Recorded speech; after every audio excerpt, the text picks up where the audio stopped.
Hello everyone, here we are at the end of this adventure. Along this course, I have learned many things that I will try to summarize and explain through this Geniali, one of the resources that we learn in ICT.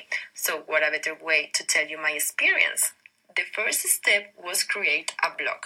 I decided to call my blog Magic ICT. This is my blog, and if you click in here, you will see all my posts. Then we had to create an avatar. An avatar is an interesting resource to use in the classroom. Through avatars, students can be hidden behind any character that they want. To create my avatar, I have used the website avatara.com. If you want to see my avatar and her story, you can click in this video. The second topic was respect for authorship. We went to the website Creative Commons licenses, which provide us protection and freedoms for authors. The next post of my blog was make a clean lesson using common pictures. The images are from Pixabay, which is an easy website. We should not use any picture without knowing if we can use them freely. I have also added all the licenses and the author below each picture. The step 3 is called content creation and dissemination and is divided into 2 tasks. The first one is the content creation. Content creation helps us to organize the different websites in which we are interested in. To make mine, I have chosen Pinterest, but there are more, like the famous Pinterest. The other task was twittering a tiny story. I didn't have a Twitter account, so I had to create mine. Clicking in here to go to Twitter. In this task, we had to create a story twittering a short tweet each of us, and the story should have a sense. Although at the first try was a mess because the story began and we didn't follow any order, we did it once again, following an order, and the story was quite fun and crazy. And here you can see my tweet. The topic 4 was Think, Design and Present, and here we have the famous Geniali. With Geniali, you can create amazing slideshows. In this case, I have created a presentation about the 7 continents that we have to carry out in class, so if you are interested in this example, you can go to my blog and watch the video.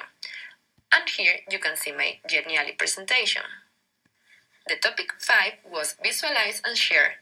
This topic is divided into 3 tasks. The first one was create a comic. Children love comics because they are very visual. To create my comic, I have used a storyboard.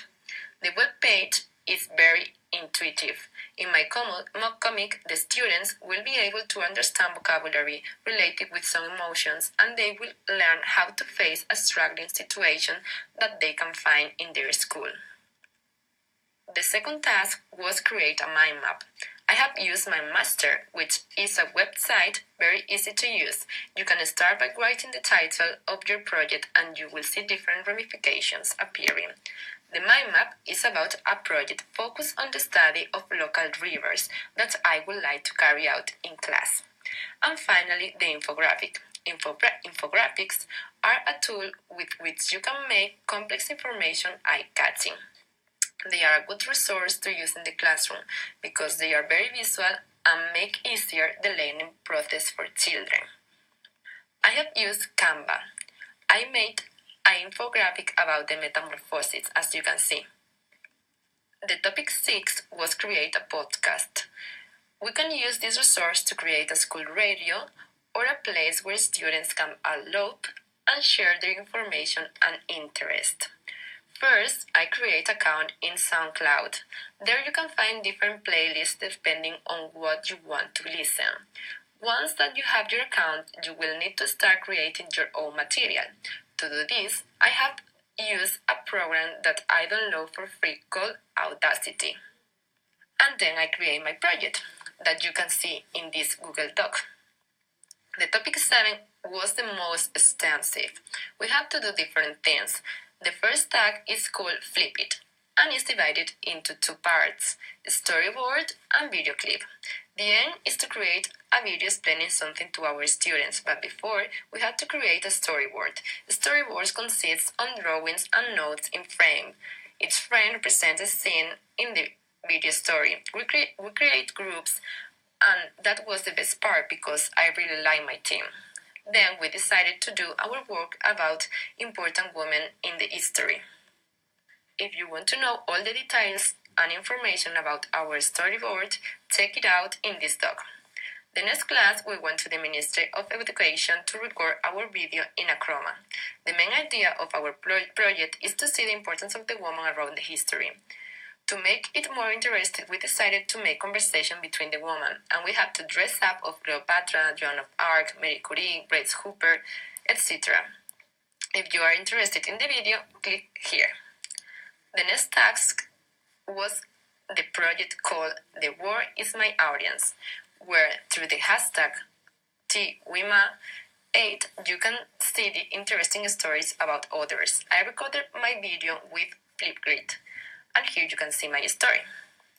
Last but not least, we did a webinar, a live web-based video conference. The webinar was called Mobile Learning and Digital Competence for Education and was carried out by our teacher Maria Jesus. Here you can find her Twitter.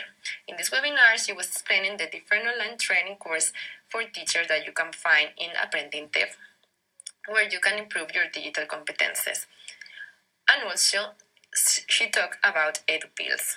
Finally, she talked about the portfolio for the digital competence of teachers, which is a digital service for certifying your competence.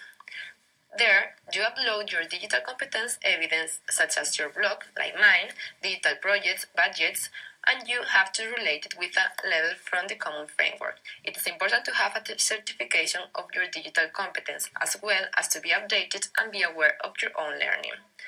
And this is the end. Thank you for being with me among this course, and I hope I have been helpful, and you can learn as much as I did.